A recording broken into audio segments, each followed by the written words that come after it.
ভারতে চিকিৎসা নিতে গিয়ে নিখোঁজ ঝিনাইদহ ৪ আসনের সংসদ সদস্য আনোয়ারুল আজিম আনারের লাশ উদ্ধার করা হয়েছে। কলকাতার নিউ টাউনের সঞ্জীভা গার্ডেন্সের একটি ফ্ল্যাট থেকে তার মরদেহ উদ্ধার করেছেন পশ্চিমবঙ্গ পুলিশের কর্মকর্তারা। ধারণা করা হচ্ছে সেই বাড়িটিতেই আনোয়ারুল আজিম আনারকে খুন করা হয়েছে। ভারতীয় পুলিশের বরাত দিয়ে এসব তথ্য জানিয়েছে দেশটির গণমাধ্যম কলকাতা 24।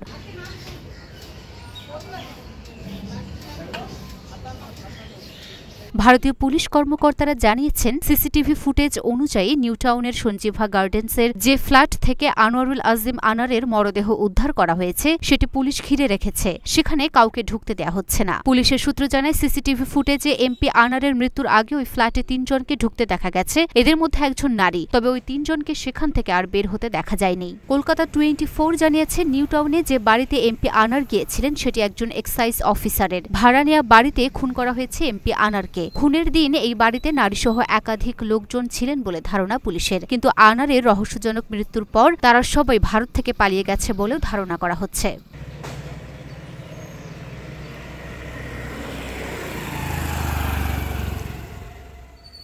Luna Afroz Snipa, Dhaka post.